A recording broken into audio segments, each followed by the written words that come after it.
This is Kurt, and this is the MFG cast. So, if you're actually like, I don't think anybody's like really paying that much attention, but we tried to do this live on YouTube, and we had it live for half a second. And then what I did, because I'm a moron, instead of trying to minimize something, I exited out of it. So John got to have his 5 seconds of fame on by himself. So that was a lot of fun. This looks like a royal week because I had nothing to do with any of that. No, you didn't. You basically just sat there and just enjoyed the stupidity that ensued. So hi, we're live on YouTube. If you're here live, if you're not, thanks for joining anyway. We are here to talk about some board game stuff here. We haven't been on YouTube for quite a while now, and I wanted to kind of rectify that because it's just feels like the content is lacking in that department. We'll probably I'll still rip this, put it on the MFG cast podcast. So wherever you get podcast, you will find that. But today I wanted to do kind of a fun little thing where, they have a saying called cult of the new. Well, I was trying to figure out like what does it mean when you have like your old trusty games and you're always really excited to just get those to the table. I actually asked this question on one of my board game group pages here in Eau Claire, and it's not mine. It's an Eau Claire board game group. I'm just a part of it. And somebody came up with the term blissfully content. And I really dug that. So we're going to call this blissfully content. But before we talk about that, we're going to do something that we've done in the past, but we maybe haven't done for a little bit. We're going to talk about what we've been playing recently. I've just realized I've gone like almost all the way into this podcast, and I haven't introduced our special guest. You know him, you love him, John Haremza from the Legends of Tabletop. John, thank you for coming on. Absolutely. Thanks for having me on. Hey, everybody. So, John, let's just jump right into it. What have you been playing recently that you're excited about, or maybe not excited about? I've been playing a lot of games with you, Kurt, on Board Game Arena. So I picked up a couple of new games to me recently. Russian Railroads. I taught you and Tracy that the other day. That's been a lot of fun. Really tight worker placement game. It's older, 2013 release Z-Man games. But really tight, really fun, high score, points for everything all the time. New for me, Viticulture. We've been playing that quite a bit. We played that just over the weekend, you and I. I don't know, we cycle through because we play a lot of games at work, so we play a lot of the same games over again. So stuff like Imhotep or Red Rising or Samurai. Today we played Eminent Domain. Architects makes a good showing. Seven Wonders Architects, because it's quick, fun little game. You can play it 2-3 times in an hour. We get for lunch. So my gaming is varied, a little bit of this, a little bit of that. We played Five Tribes the other day. That was a lot of fun. It pushes that hour limit at work for a lunch break, but yeah, we'll still bring that, and we played that on Sunday, I think. Nice. I wish I had an hour break. I only get a half an hour, so like I would barely be able to play anything by myself unless it's like a short like solo game, probably. And who knows, even at that point, it's probably pushing it. Yeah, like you said, we've been playing a lot of stuff on Board Game Arena and stuff like that. We actually got a couple of new games to the table recently for us. They're games that are new to us. We actually had one that is fairly new-ish, actually, that we got on Kickstarter through Winsmith Games. It's called Junk Drawer. We actually had the guys from Winsmith on to talk about this game. Sorry, my headphone or my earphone is popping out. It's one of those that when they were talking about it, I was like, God, that just seems like a obvious concept to just be like, oh, here's all this junk in your drawer and you're trying to get it all in there and make sure it all fits. And of course, you always have like a couple of huge things that get in that junk drawer, and you're like, why the hell do I have this wrench in there? Or like why is this glove in here for some dumb reason, that kind of thing. There's none of that kind of stuff in the game, but there's like corkscrew or like a bottle opener and like headphone or earphones like this and stuff like that. And they're actually polyomino pieces, and what you're trying to do is there's 4 sections in your junk drawer, and you're trying to, like I said, trying to fit everything into those different sections. But the cool thing about this game is that when you're trying to do that, you can only put one of your pieces in one of your sections, and then you have to rotate. Like you don't have to do it like clockwise or counterclockwise, but you just can't put it in the same one that turn or that round, basically. So since there's 4 sections, you're going to put a piece in one of those 4 sections 4 times, and then you're going to restart and put more in that and just try to fit them in certain ways. Excuse me. And then you get points depending upon what the actual goals are. So like one of the goals will be like, make sure that the 4 corners in this box are uncovered and the middle. Then you get like 2 points a piece or 3 points a piece or whatever.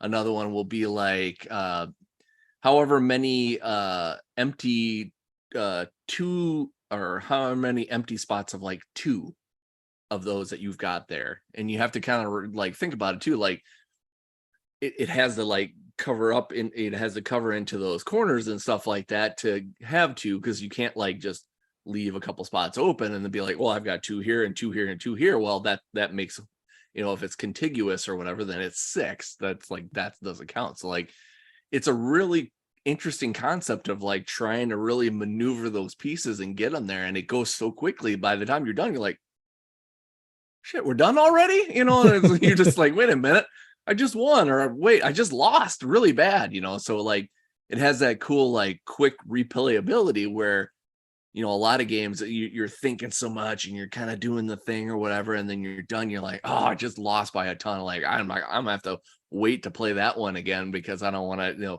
take 30 minutes to a half an hour or 30 minutes to an hour to be like, well, I just lost because I didn't play it or whatever. It's like it goes quick and easy where you can have these strategies and you can just be like, okay, well, I did that last time, but maybe I can do it this time. And they also have the goals, or they have easy, medium, and hard ones. So like progressively harder too. So like if the easies are too much, not enough of a challenge for you, then you go to hard. If they're too much, go to the medium, that kind of thing. So does it score? Is there a number of rounds? Does it score at every round, or is it one scoring at the end? Do the goal cards change over the course of the game, or they come out at the beginning and that's it? So yeah, that's one thing I forgot. Good question. Thank you. Is that each section has its own goal. So like, like I said, like one of them is like, you have to have the 2 spots uncovered. Like one of them is like however many pieces you can actually get in that one thing. And you go through, putting your pieces through those different sections. And again, like I said, you can't put them in the same section each round. If there's a point where you can't fit a piece in one of those sections, then the game is completely over. So what happens is the other players will also get their turn to put that piece in there if they can, but then the round or the game completely stops, and then you count those goals, and then whoever has the most points wins that way. So yeah, it's just one of those games that like I knew it was going to be fun, because again, we know Winsmith Games, they're friends of ours, and they're good people. And when we heard about this game, I was like, this is fun. This is gonna be fun. But I didn't realize how much fun it was going to be. Like, I think we ended up playing 6 games of it that night. Oh, wow. I mean, it shows you how quick that goes. And plus, how exciting it was. Like, we just kept going. We're like, should we go through all these cards? Yeah, sure.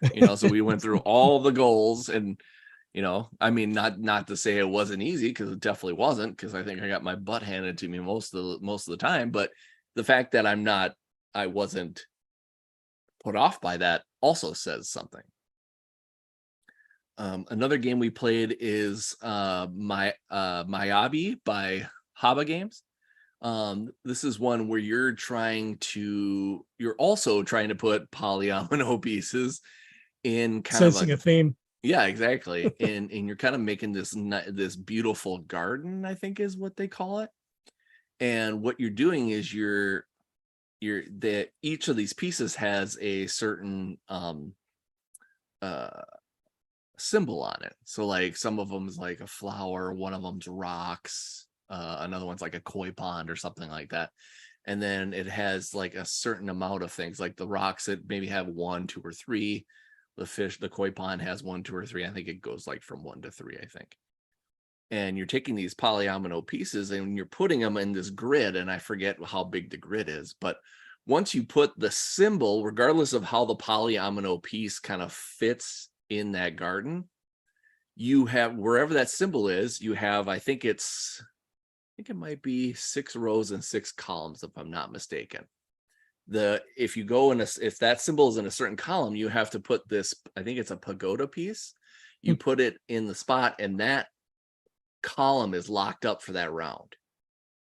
And you have a certain amount of pieces depending upon however many players, and you'll take those pieces and you'll keep putting them on the board. Okay. And what happens is you're going to score during the putting of the pieces on the board, depending upon how high they're stacked and the symbol. So like if you stack the symbol like 2 pieces high, and there's 3 like rocks there, 3 times 2 is 6. You get 6 points for that. Okay. And you just kind of keep going, and you have to make sure that these pieces lay on it completely, where it's like on a complete section of pieces, that it can't be like, there can't be like an opening in the spot, or like you can't like have it hang off of another piece or whatever. So you're doing that as you go, and like every round you'll do the 6 pagoda. So once you put the 1, then you have to go to another spot. That one's locked. You go to another spot. That one's locked. And you just kind of keep going for, I think it's 6 rounds for 2 players. We played 2 players. I think for 3 players, it's 5 rounds. And I think for 4 players, it's 4 rounds, I think. And then, yeah, go ahead. I was just going to say both games kind of sound like solitaire games that you play together, and that you have your pieces that you're playing to your board. Well, this is okay. So again, you're always asking these great questions, and that's why I had you on, not because I'm an idiot, because you're an awesome guest. So in the junk drawer one, you actually have your own junk drawers. In Miyabi, you also you don't have a shared, or you don't have your own thing. You actually have a shared board. So you can block other people from doing certain things there. So anytime you put the pieces on there, you'll score the points, but you also can block other people from doing things and stuff like that. Gotcha. So okay. Oh wait, nope. I am completely wrong. So you do have your own boards, but you can block people by giving them the pieces that don't work with your board. Right. Sorry, I got that wrong. So you are kind of playing solitary in junk drawer for the most part. But in Miyabi, you can actually do that strategy where like, okay, I need this one, but I know for a fact that you're not going to be able to use these 2 couple, that kind of thing, Right. So there is some strategy in that. Another way that you can score also is towards the end of the game, is depending upon the rows now, not the columns, is if you have the most of that one symbol in those rows, you'll score points accordingly. So like I think there's like a pink flower like that has like the most points, so that's like 12 points, but there's also second place, I think it's like 7 or something like that.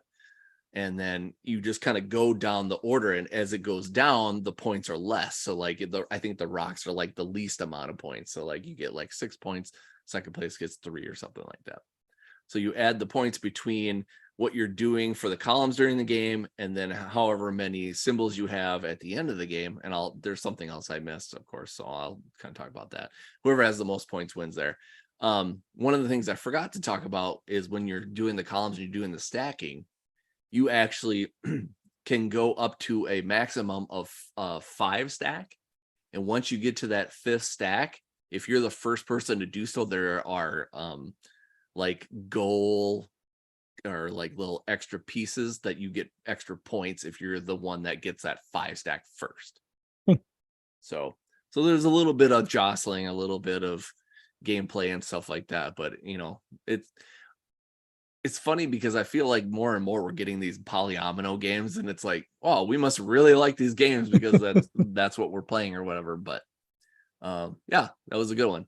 So all right, I'll stop blabbing, give you a chance to kind of talk here. Let's get into our topic of blissfully content. So one of the things that I've been kind of thinking about lately is that, and I think part of this has to do with the pandemic. So like we used to go to like conventions like maybe every other year, if we could, that kind of thing. Also maybe go to a small con just to kind of, see the scene and stuff like that. And when it comes to conventions in particular, most of them, not all of them, are always like, here's the newest game, this is the coolest thing.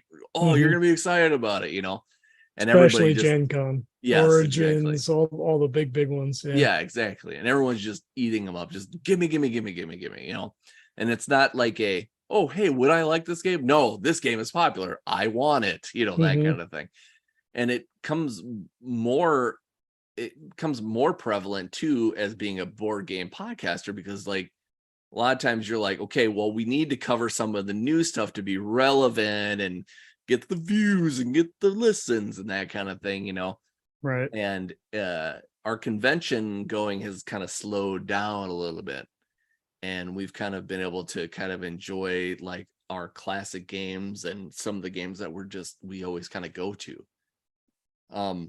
Another thing, and I think that you can actually speak to this too, and I'd like to get your view on it, is like you've actually been getting with a game group yourself. So like sometimes when you get with a game group, it's not just, oh, hey, here's the new thing. It's like, here's something that I know it's a classic. I know you're probably going to like it. I hope you like it. I'm going to teach you, and hopefully you become a fan.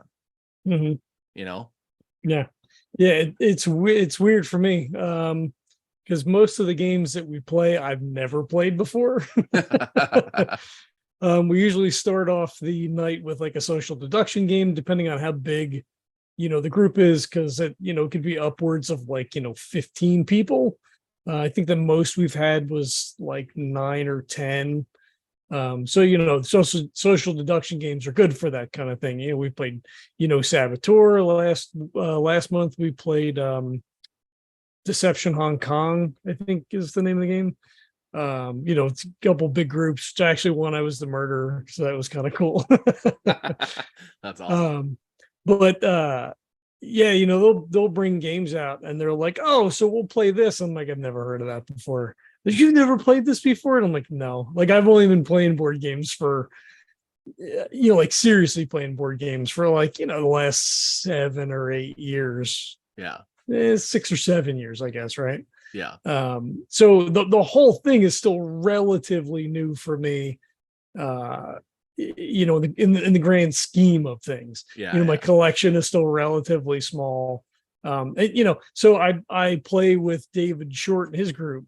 David is a game designer, part-time, designed automobiles, a couple other things. He just released something else. It's like dog. True. I don't want to. Now I feel like an idiot because I don't remember. It's live on BGA. You can play it on Board Game Arena. It's not Dog Park, is it? No. Okay. I don't know. There's dogs on the cover. I don't know. So like established game designer with like a full palette of games. Like we played it's Dog Lover. I just Dog Lover. Okay, I wanted to say that and it sounded like, ooh, I don't want to say that. That seems bad. Well, yeah, if you get it wrong, then it just sounds weird, like you just said a random couple of words there. Yeah. So we played Incan Gold, and he's like, oh, this is my favorite push your luck game ever.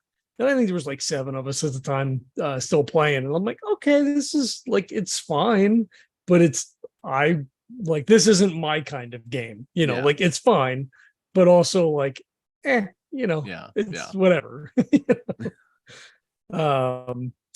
Yeah. So like, it's interesting. Like we played After Us this past month. which is a relatively new game. It's like, humanity's gone, primates have taken over. And it is kind of a solo game where you have a hand of cards, you're playing them to the table. You start with, I think they're tamarins, maybe. So you have like a hand of tamarins. And then at the bottom of the card, they do different things. So you can collect fruit, you can collect coconuts and flowers, and then you can trade those in for various things. And you want to try to get better cards. And then there's like 4 different kinds of primates you can get from the main board. So there is a little bit of like, oh, well, you took the last gorilla. So now like I set myself up to take gorillas, but now I can't or whatever. Although it seems relatively unlikely because it scores pretty quick, but it's kind of a solo game. And again, he was like, oh, this is like, we've been playing this a lot. This is a really great game. And I'm like, it's the art. I like the art, like it's, yeah, but I think you like, and I'm just gonna speak to you just like people know, but like I will just describe it like you. I think you like games more where you're in more in control of what you can do to win the game. So when it's more chance than anything, then you're like, well, I'm sure it's fine, but it's not my cup of tea kind of thing.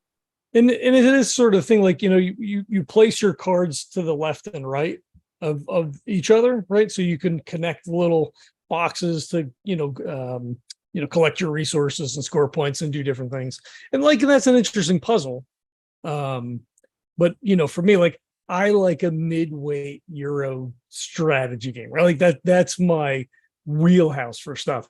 But it's interesting for me to go and play because I get to see a wider depth and breadth of games than I would if it was just me buying games, because like all of the games are kind of the same game. Yeah.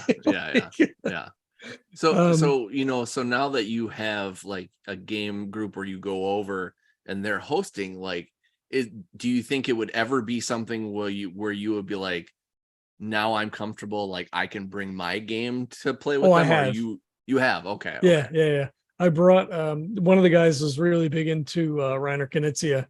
So I was like, cool, I got, the game found the new Amon Ray, can do a 2-player now, which is why I backed it. And we had played it a couple of times. And we'd only played it at 2 and 3. And then I had, 4 guys playing it. And I teach games to people at work and they're not really gamers. Like we play a lot. Yeah. And the one guy started to get into it. He started to buy more games and things, but they're not like, they're like, well, whatever you say is what it is. And, we'll just do it. Yeah. And then trying to teach a game like that to gamers, it's a completely different experience. And I felt so bad because, well, why isn't it this? And I'm like, I don't know, flip. I think that's what the rule says. So they're trying to outthink the game itself instead of just being like, this is what it is. Yeah. And there were some things that I wasn't really sure about because we'd only played at 2 and 3. Yeah. Some of the stuff was unclear, like language wise to me, like this rule says this. So I go to Board Game Geek and I look all around and I can't find it. So I ask the question and they're like, no, it means this other thing. And I'm like, but that's not really what it says. Yeah. Which I got to give credit to people who write rule books the right way, because a lot of times when I read some of the things I read, I'm like, that's not at all what I thought it was. You watch a video and you'd be like, whoa, I misinterpreted that crazy. Yeah.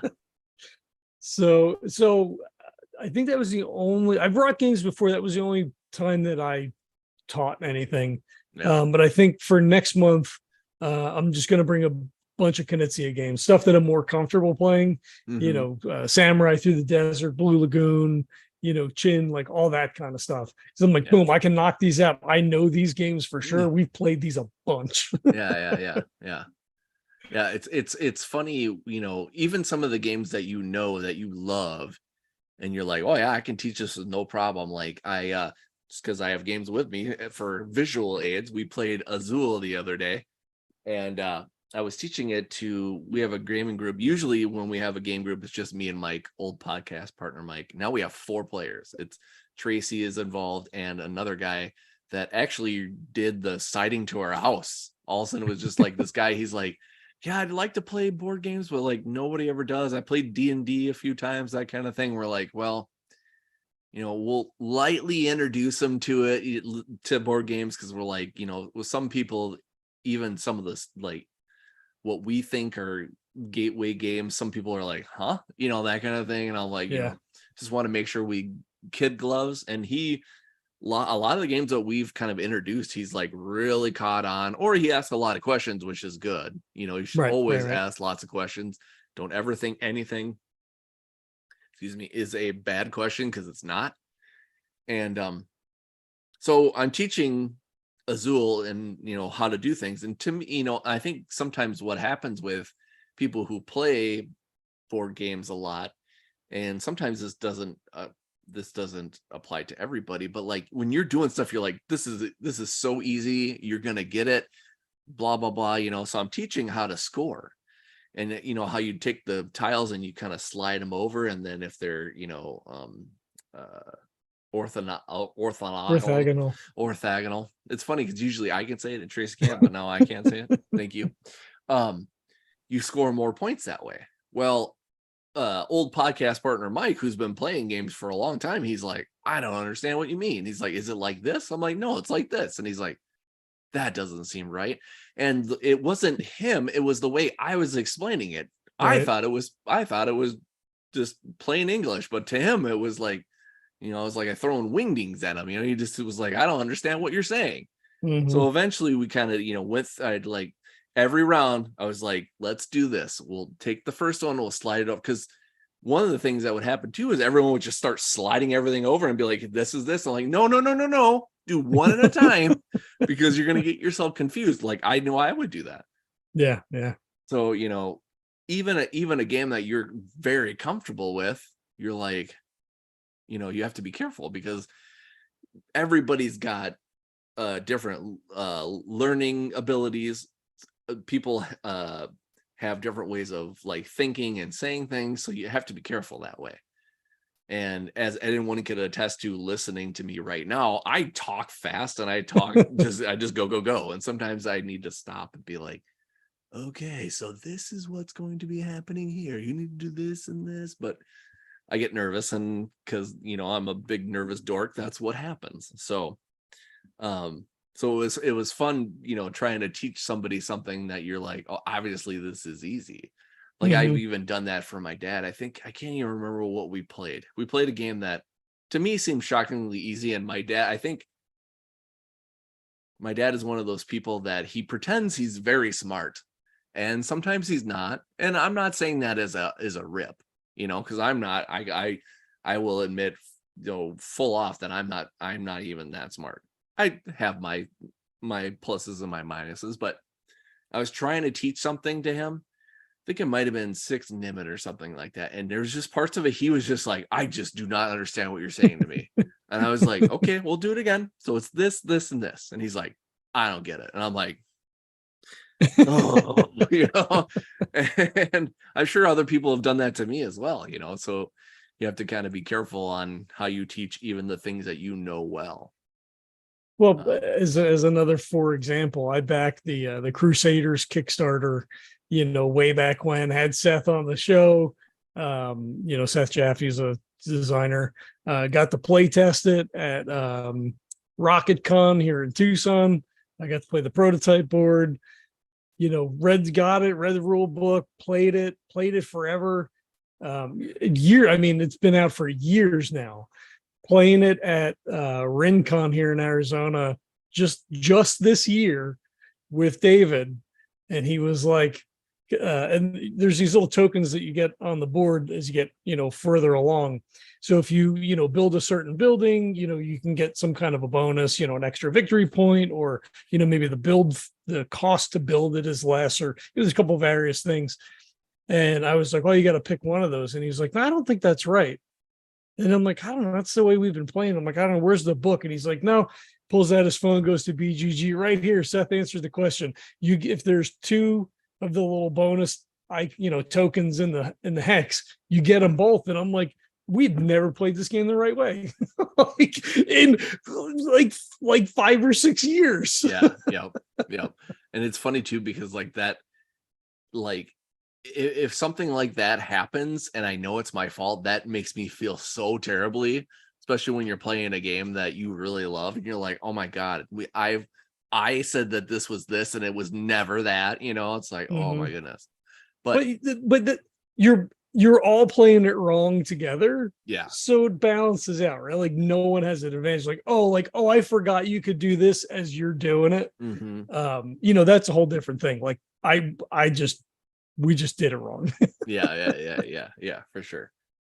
Well, have you ever had it where you've taught certain rules of the game and you forgot a rule and you're doing it right, and then you're like, oh crap, everybody, you can do this, I've been doing it, like you just said, like yeah I know I've had that where I'm like, oh, here's this, and everyone's like, oh my God, you're cheating on purpose. Obviously they're ribbing me or whatever, but I'm like, no, I'm sorry, I forgot. That kind of thing. Like especially teaching at work, because again, they're not really gamers. So like I'm playing, teaching the game, we're going through components, we'll go through setup, tell them, what's going on and, what the objective of the game is and, all that kind of stuff. And then as I'm playing my turns, I'm still also kind of playing their turns, at least watching them. And if they, like, seem to hesitate, I'm like, all right, well, you can do this. I'm not telling you what to do, but like, these are the 4 different things you could do right now. And this one might be better strategically, but like, you have to decide that. Yeah. So you have to. It depends upon people's personalities too, because it's funny when you're talking about that. I've done that too, where like I start talking like, okay, and then I've had other people be like, no, I don't need you to tell me what's happening, I'll figure it out. Like, okay, I'm trying to help. Like usually the first time through, it's like, okay, this is a learning game. We'll play, like if it has hidden cards, we'll play cards out on the table. Ask all the questions. I'll show you what I'm doing. I'll explain what I'm doing on my turn. So then it's not like, hey, this is what you should do with these cards. It's like, this is what I'm doing. See? Yeah, for sure. So let me ask this question then. So like when you are teaching new players games, or if you're getting into a new group and stuff like that, and you're talking about games, is there something that really like not like almost always pops in your head? Like, okay, I need to tell this person about this game, or I need to teach them this game. Not with the new group. It's a little bit more of a passive situation because there are a lot of games that I'm just not familiar. Like we played Seven Wonders one time because one of the other guys had never played it. And he was like, "You've never played it?" And he was like, "Nah, I always wanted to." Oh, we're gonna play that, because we had 7 people or whatever. Yeah. So occasionally there'll be something that I know. But more, like in that situation, I'm just trying to absorb as much as I can because, some mechanics are, worker placement game's a worker placement game, right? Like if it has that element, like you kind of get what's going on, you might not have the strategy figured out or, what the best path to victory might be. But like, okay, cool. Like I put a meeple or a little dinosaur meeple or, whatever it is and, take some actions, do whatever.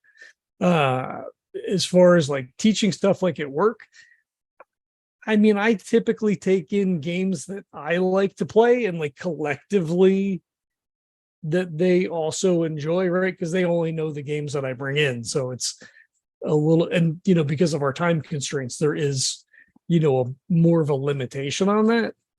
But I have looked at a couple of things like you and Tracy taught me Potion Explosion, which was cute. It's, I would think like more of a gateway kind of game, right? It's not super complex. And I think that they would like it. Like I would normally buy it for me, but I'm like, oh, I think they'll like it. So maybe I'll get it. Same thing. I played Point City at RainCon this year. Because Kickstarter was delivering, I guess, at the time. The guy was like opening up all the cards and everything. I've never even played this before. So we went through it. Again, it was cute. It's light. It's more complex, I guess, than Point Salad is. By degrees, right? Like it's still a light game, but it was interesting. You had some extra scoring things with the civic tokens and all that kind of stuff. So, again, I'm like, for $25, like I might pick it up because I know we can play it at work. It's colorful, it's bright, it's pretty simple. It was fun, it's not my standard midweight Euro, but like it was enjoyable. So I do kind of look a little farther afield because of the people that I play with. So then when are you able to break out those games that you're really, that are really your cup of tea then, It depends on the length. So if they run, longer than an hour, we play on Sundays because we don't have any supervision at work. Yeah. So if we play for an hour and a half or 2 hours with a teach, as long as our work is done for the day, yeah, I don't care. Like work is whatever. So we'll typically play that stuff when the boss is on vacation. We'll play on Sundays. Other stuff like, say eminent domain. If you do so it's a classic deck builder game, and typically the game ends either when all the victory points are gone, or when one of the stacks deplete. But you can do the alternate rule where you do 2 stacks, which is usually what we do because we just colonize the shit out of everything. But even still, you can do that in a half hour, 45 minutes. So it's a good game, solid. We could do it an hour, and it still gives us time to do some filler stuff. Then we might play, love letter, or something simple that we could play, even if we just play a handful of rounds. Yeah, whoever has the most tokens at the end, you win. It's fun, whatever. Yeah. Or we'll play. We play on Board Game Geek or Board Game Arena. Yeah. And then my brother comes over for dinner on Wednesday, so like we'll typically play a bigger game. Okay. Just because he's not going to stay all night, so we're not playing like a 3-hour game. But if it takes an hour and a half or 2 hours, like we can do that reasonably. Yeah. Because that was going to be my next question then, because I know you've got all these games that you love and stuff like that, and it's like, okay, so it sounds to me between your work group and this new group that you have, you're not going to be able to really play those. So when do you get the time to play those tried and trues that you're really into then? Yeah. And the board game night is nice just because like we start at 6 and usually like we wrap up at midnight. So it's a long game. We break for dinner, order pizza. But we get a couple of bigger games in. They haven't been my games yet. But like I said, this next time I'm planning on bringing, and even those are relatively short, Samurai said, if everybody knows what they're doing, it's a half-hour game, ish. Yeah. For our game group, we have a decent amount of time, but it's not as much as that. So we only get about a 2-hour spread. So like normally on a Wednesday, we play from 8 to 10. So we always have to kind of plan out, okay, how are we going to do this? Are we going to play, and it depends upon also if I'm teaching it too. So like, right. Most of the time now I'm teaching it because the one new guy that's playing, he's only played a handful of games. So like, there's no way that, there's like a 1 in a million chance we're going to play a game that he knows. Right. So a lot of times that kind of draws it out. So most of the time we're only playing one game. I might be able to bring out something, like small, like go to what I've got with me. Like at the end of the night, we'll play Port Royale or Port Royal. Sorry. I always say Royale, but it's not, it's Port Royal. And like this only plays like, what does it say on the box? 20 to 50 minutes. Definitely does not play that long for us. It's probably maybe 20 minutes if you're teaching it. Yeah. But that's like a quick and easy one to play, after I've already taught somebody like, like even Azul, like it doesn't even seem like it plays that long. I think the other night we actually played it twice, but that was because the first time we played it, again, everyone was kind of confused on the scoring. So like, okay, let's play it again, see what happens, that kind of thing. So we were able to get that in. Typically we won't be able to get a 2-hour game in. Back when it was just me and Mike, what we would do is we do a thing where if we decided we were going to play a longer game, my basement doesn't get used all that much, and we have a nice long table. So we'll play it to a point, remember what we got. If we have to, take pictures, and then we'll play next week. It's like, sometimes that kind of ruins momentum, because you are like, okay, well, I knew what I was doing here. Now you give me a week, I've got all these other things that have gone on. My brain's in, outer space kind of thing. So it's like coming back to it, you almost have to kind of grind back into it a little bit. And sometimes it's not. Sometimes it's a game, and you're like, yeah, whatever, I'll do it. Yeah. So, and like, you don't have cats, so you can leave stuff set up. Yes, exactly. And I have a tiny dog that can't get into anything. So, so when it comes to that kind of stuff, time is kind of limited. But the cool thing about having the new player and is being able to introduce him to things that I'm like, ooh, I'll see if he likes this, that kind of thing. And like he played D&D a couple of times, so we brought one of the D&D board games and we played it, and he was liking it, and he actually has not disliked any game that we played yet, which is great. I mean, right. When you have a player that's like that, then I'll just be like, yeah, I'll play whatever, cool, we'll take that. This particular game that we played, the D&D one, even with how poorly it went at some point, where it was 4 of us, 2 of us had died, 2 of us came back to life. It was me and Tracy, we both died, came back to life, and then Mike and Jason both died, and then coming towards the end, I died, and then Tracy won it at the end, or something like that. Nice.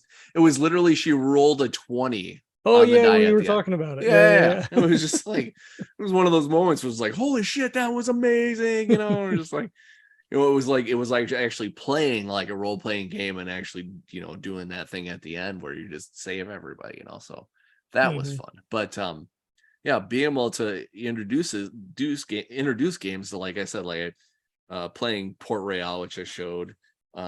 We've also played Azul, which I showed as well. We even taught him Lord's Waterdeep. I don't have that with me because that thing is a huge mess right now and heavy as heck. You got all the expansions and everything. Yeah, too, exactly. Yeah? I need to get a box for it, but he's also like really shined to everything. Like the first game we taught him was Marvel Legendary, and he's like, well, I don't understand what this means, because we're like, this is a deck building game. He's like, I understand what deck building might mean, but he's like, I don't really know. So then we're playing it, and then he's asking all these questions, and he was getting everything pretty well. He's like, okay, I get that now, Right. And playing other games too is like, his learning ability for these games is pretty high. So it's like, and even some of the games are like, he's like smoking us, and we're like, oh geez, okay, like we don't have to worry about you at all. No kid gloves for you, that kind of thing. Yeah.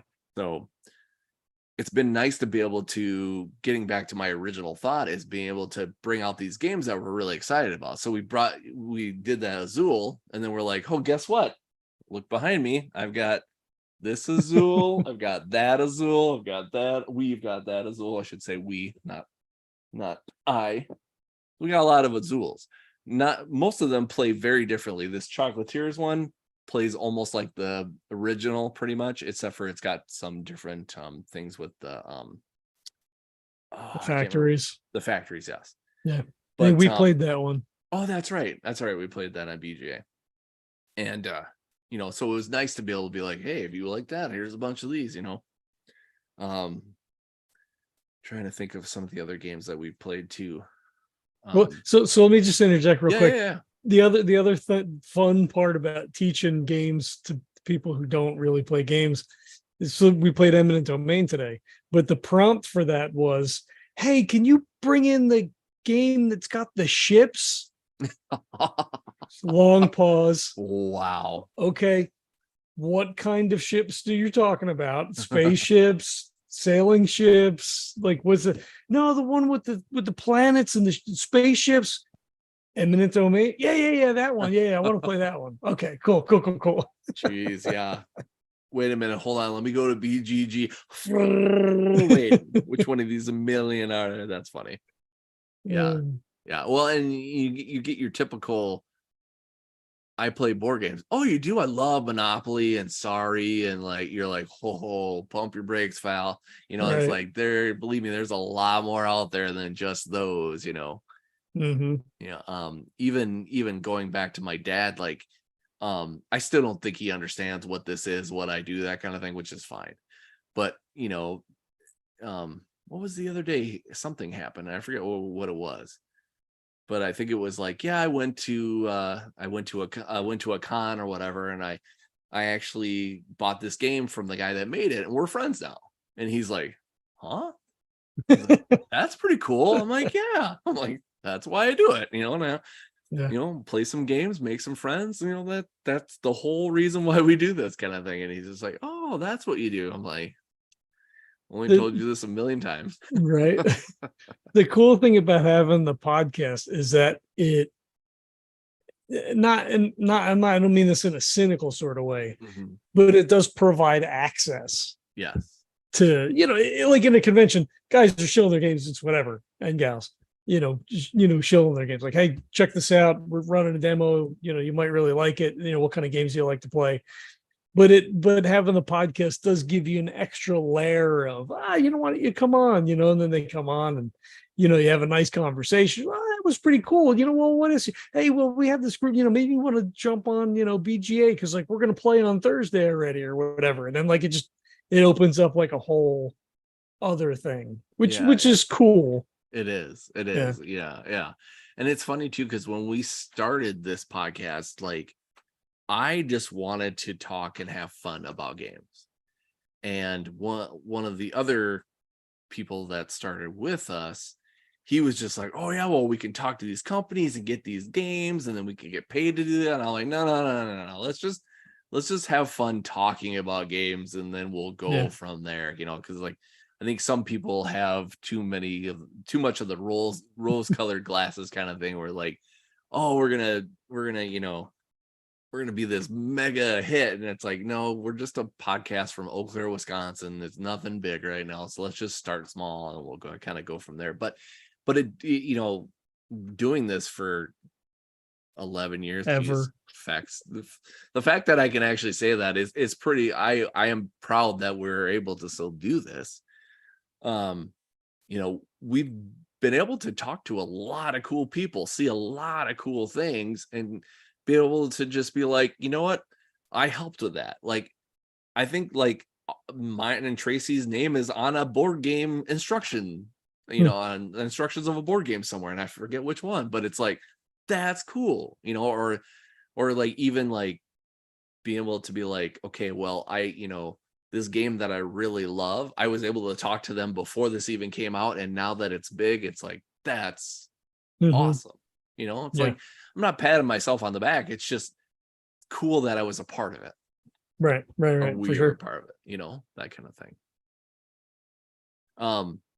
So going back to the old versus new kind of thing, um, has there been anything in your board game buying? And I don't know if this was prevalent or not, but I thought I'd ask the question, like, has there been something where you're like, the hype on it is real, and once you bought it, it's one of those that actually has stayed in your collection, that you're like, oh, well, I'm glad that I actually was in on the ground floor on this? No. Look, I'm a bitter old man. Yeah. So I don't usually get caught up in the like, oh, this coolest thing is out, and oh, you gotta get it. Like, this is the best game that's come out since the other game that was the best game that came out 6 months ago, because 6 months in board game space is like forever. Yeah. Um, Man, I gotta tell you, most of the games in my collection are probably 10 years old. Yeah. Like, it's just they're new for me. Yeah.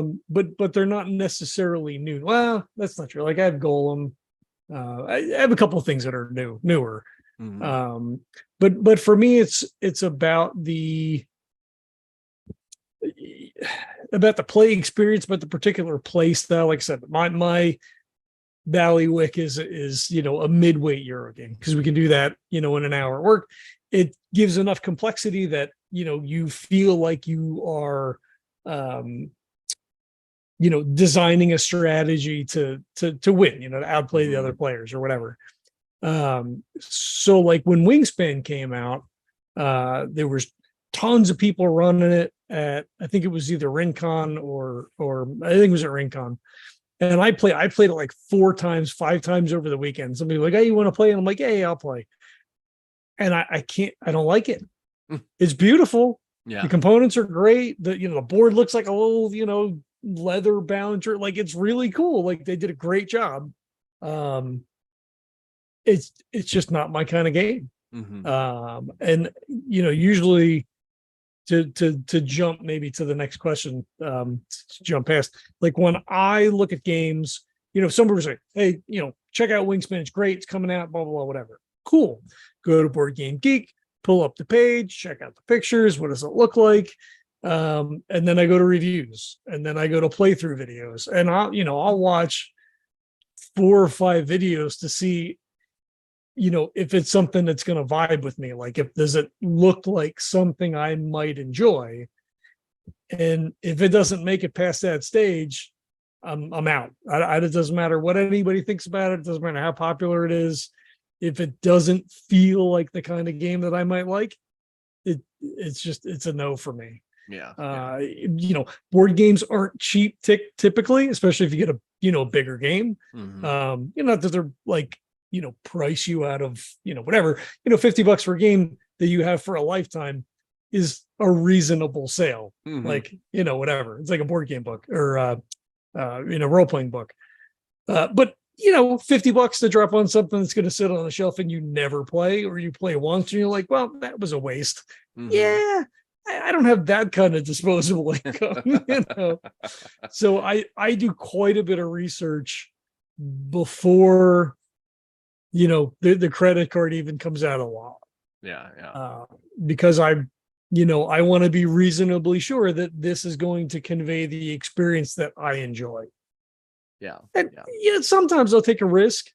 Like I played Point Salad once. It was cute. I liked it. I think I'm probably going to pick it up. I know exactly what it is because I played it. But yeah, it's rare for me to just buy something on the spot. Like, I'll be in the store and pull something off the shelf and be like, oh, that's pretty cool. They get you with the art, and then I'll go right to Board Game Geek, and I'm in the middle of the store, game underneath my arm, jumping through playthrough video to see if this is worth the $65 I'm going to spend. Yeah. I will say that I've gotten better than I was before, because I think even our first Gen Con, and I think I've talked about this extensively, but I'll just kind of gloss over it. Like the first one that we went to was in 2015, and there was a game that we were really stoked about. Talked to the designer, talked to one of the guys that helped publish the game and stuff like that, and also helped with the designing and stuff like that too. And we did the all-in thing. We're like, oh yeah, here's this and the expansion and the promo and the blah blah blah, and, it was just like a lot of money later. We're like, why did we buy all of this? Like, we could have just bought the base game, called it good, would have been fine. I think I still have the game. It's one of those things where you talk to somebody, you're like, oh, you're doing a cool thing and I want to support you. Yes. So a way for me to do that is give you a bunch of money. Right. Yeah, So there is some level of that, right? Yeah. Like you talk to people, like not that, like a 10-minute conversation at a con is like a relationship, but people are people, and we're all in the same space, doing cool things. You want to support people that do cool stuff. So like, yeah, the inclination is there to be like, give me the things. Yeah. But we've also made the mistake of the same thing where like not enough research, and then you get a board game and you're like, wait, this is nothing I would ever play. Like, to tell you the truth, like a social deduction kind of game and stuff like that. In the past, like, we have 4 players now, but in the past we'd only have 2 players. So a social deduction game was stupid to have. That's like, okay, it's me and you. Well, yeah, well, you could do that with just about anything. You don't need a social deduction game for that. So like we would never ever get that, you know, where now that we have over 500 board games, and you know, a lot of them get playtime and some of them get played once a year, and then they sit there and we have to kind of cull our collection and decide, like, is this what we want? And now we're getting to the point now where we're like, okay, if we're gonna buy a game, we got to make sure that this is a game that everyone's gonna want to play, and we're gonna play it not frequently, but more frequently than once a year, you know, that kind of thing. Yeah. And you find those, you find that you're getting rid of a bunch of these games where you're just like, okay, this is just something where like, oh, the theme was cool, or like, oh, I love, you know, like worker placement, like that's one of my favorite things. So if someone says worker placement, I'm like, huh, okay, you know, that I'm in, you know. And you know, not all of them are great, just like anything, like in movies or music, not everything is great, so you have to kind of tailor it to yourself. Yeah. So but it's funny, and just kind of, I think we've talked a lot about different things, just kind of wrapping up, like we've been able to kind of teach a couple of games that we're really excited about, but like I still have, like, as much as I talk about it on this podcast, and I'll just show people this big beast of a thing, I was able to get a box for my Orleans game plus all of its expansions and put it in here and get Tracy to cricket a name for it. And I have not, like, as much as I talk about this on the podcast, I still haven't played this enough with other people that should be playing it. Yeah. Especially the new guy that's been playing with us. Like, I talk about it all the time. I'm like, here it is, and he's like, what is it? And I'm like, you're gonna have to wait until I can, you know, bring this all out or whatever. And he's like, okay, it just looks like a box. I'm like, believe me, when we get started, you'll really like it, and I hope he does. And that's another thing too, is like, what if he doesn't like it? And then I'm like, shit, now we have to not be friends anymore because that's my favorite game. Well, and you know, to bring it back to, like, you know, games that we enjoy, my collection is not as big. I think I might have like 150 games maybe. So the selection is smaller. And because of, you know, our playtime at work, we generally play things over and over again. And it's new for them. And they're games that I enjoy because I did the research to put them in my collection in the first place. So they're games that I enjoy. And sometimes like, well, you know, I really don't want to play this today, but they wanted me to bring it in. And then you start to play and it's like, oh, okay, cool. Like I'm all in, and I'm gonna kick your ass now, you know. So my goal for this year is with games that we typically play. And it's not everything, because there's 4 of us now, where it used to just be 2 of us. Yeah. One of the other guys I work with, Robert, you know, we just did a lot of 2 because there was only 2 of us that played. So we did a lot of 2-player stuff. So I always had to make sure there was something. If I bought a game, it would do 2 players, because it was either me and my kid, me and him, or me and my brother. Like, that's it. So if it doesn't play 2, like, this is pointless. But now we don't do a lot of 2-player games because there's, you know, 3 to 4 of us, depending on who's in, you know, who's in and who's not in. Yeah. So I'm trying this year to, like, make sure that everything gets 10 plays. And that may not be possible. I mean, we're running out of road here for the end of the year. But most of them have at least 5 plays on them. And they're a little bit longer. So like that's a win, you know, like that's a good time. Yeah. And you know, like, I track plays and stuff so I can see what we've played, what we haven't played. Be like, oh, well, we only have 3 plays on this. Hey, I'm going to bring this tomorrow. Let's get another game in for it. Yeah. Well, and I'm not super good at keeping track either, so there might be other plays in there that I just never wrote down. but that's also a great thing too, because, you know, with those 5x5 challenges and 10x10 challenges and stuff like that, like, you not only do you get to play these games over and over again and get these strategies and stuff like that, you also get to appreciate how great these games are the more time you play it, and then you grow more of a love for it. And then eventually they introduce it to somebody else, and then that grows a hobby. It grows people's interest in certain things, and that's always a great thing. Yeah, for sure. Yeah. And the one guy, Nick, he started buying games, and one of the games he bought was Orleans. He was able Nice. to find it. It's not Tasty Minstrel anymore, obviously. I think DLP Hmm. was the original like co-producer or whatever. So they have a version of it out. So he picked that up, a couple other things, and it's everything that we've played. And I'm like, well, I mean, that's like if you could get people to play it at home, that's cool. But also, like, I could just bring it in, like, like, Yeah. Yeah. but I think he's trying to bring his wife into it, and his I guess his older kid, to start playing more, more complex games. Yeah. Yeah. So Yeah. that's cool, right? Like, because Yeah. then it's me, kind of kicking that down the road a little bit and bringing other people in, you know, into the system. Yeah. Yeah. Yeah. That's what it's all about. So are there any games that you guys have played that that it's just something that you're always like, this is the one I always like to play when I'm introducing it to other people, or if someone's like, what's your go-to game if you only have one game that you want to play for game night? Like what are those games that you're just like, this is what I will look forward to? Let us know in the comments. I want to thank John for coming on, being able to be a great co-host here. And thanks to you for listening or watching, because we're going to end up putting this on the podcast as well. Until then, he's John, I'm Kurt, and this was the MFG Cast.